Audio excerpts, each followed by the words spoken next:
Hey, so here we are with chapter 5, and we'll talk about searches for electronically stored information and electronic surveillance. I want to go ahead and caution you right up front. I'm not going to teach you how to do hacking here. I'm not going to teach you how to, um,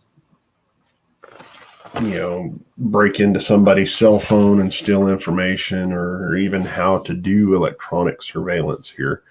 Um, Bear in mind that the name of this class is criminal procedure, so we're going to talk about how criminal procedure affects searches for electronically stored information, electronic surveillance.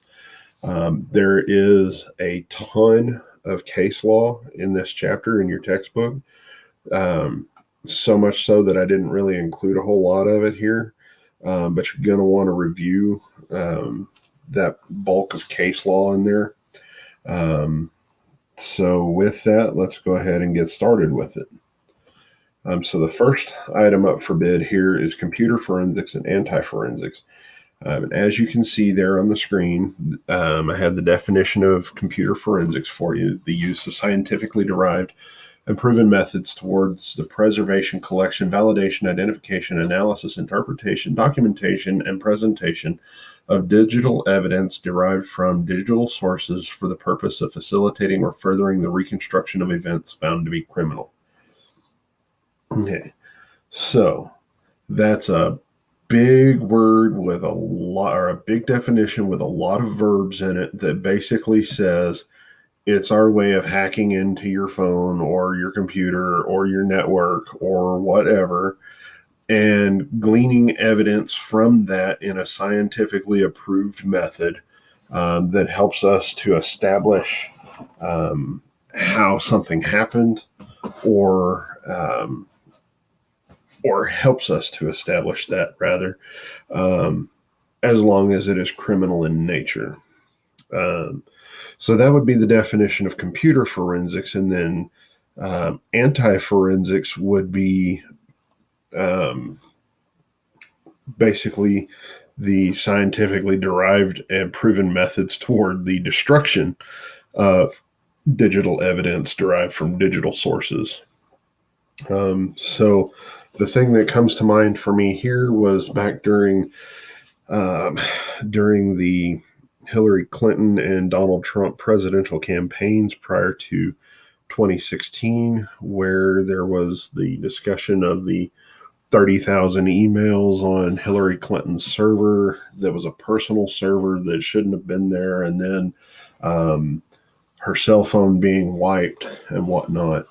Um, we have the technology to basically hook your phone up to the computer and then essentially clone all of the information from your cell phone to the computer in a format that is recognizable to the computer and usable on the computer's interface.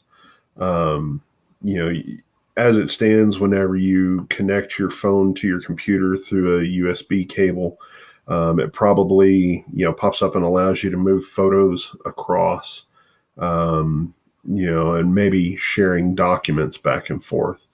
Um, but it doesn't do that with all of the apps on your phone. We have the capability in law enforcement to actually clone off all of the information from your apps. So whenever you connect your phone to your computer with a USB cable, um, you have the ability to move, photos and documents and stuff, but you can't like import your Snapchat contact list or view your Snapchat messages or something like that.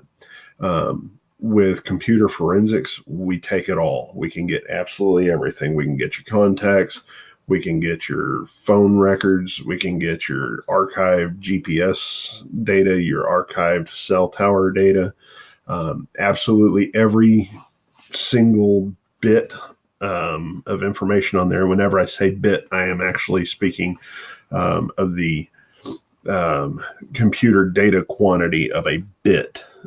They're not just the sum total, but I mean down to every last bit of information We can glean all of that from your phone and into the computer in such a way that it's usable on the computer.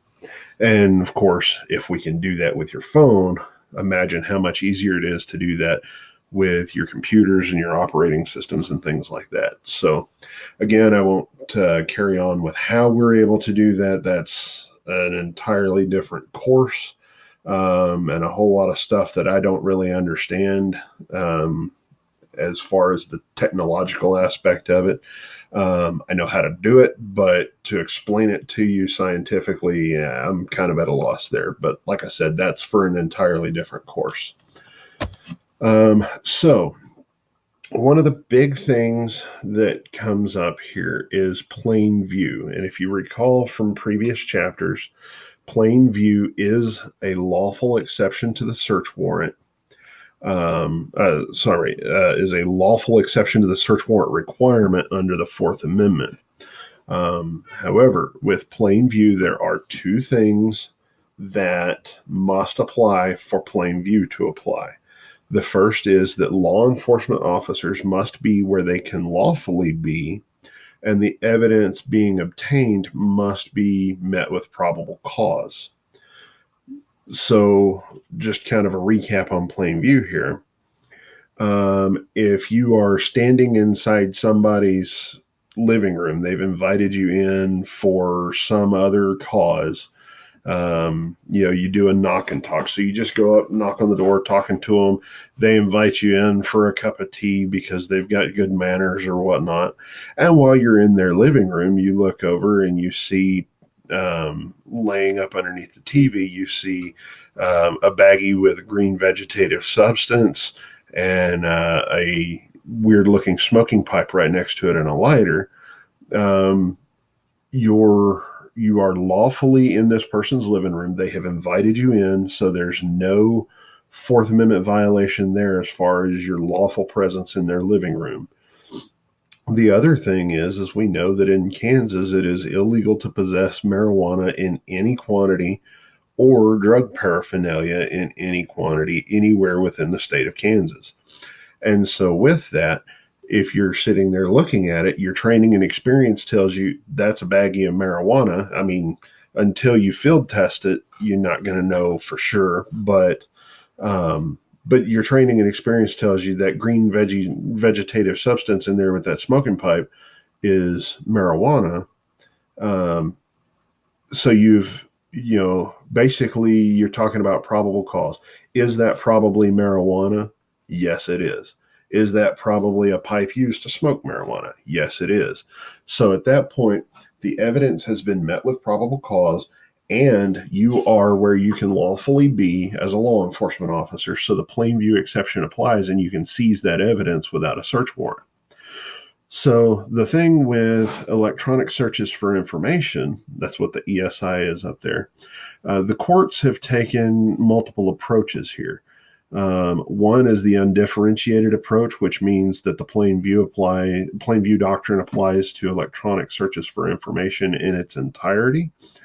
Then there is the middle ground approach that says that plain view applies to electronic searches for information provided that it is an inadvertent discovery. And then there are other courts that disagree entirely and say that the plain view doctrine is inapplicable entirely because electronic evidence is so different from physical evidence. Sorry for the typo there on that. So the thing is, as a law enforcement officer, obviously I like, to be able to skirt the Fourth Amendment as much as I can, provided that it's lawful. But here, I think that the court probably is most accurate with a middle ground approach, that plain view does apply, but it must be an inadvertent discovery, So let's say I'm looking for photos of an inappropriate relationship, and while I'm looking for those photos, I stumble upon child pornography. Well, that's an inadvertent discovery, and the plain view doctrine would apply here. But if I'm not looking through the photos and then I happen to go digging and I find photos, of child pornography, but I'm actually looking for emails on this thing, then that would not be an inadvertent discovery, and middle ground does not apply.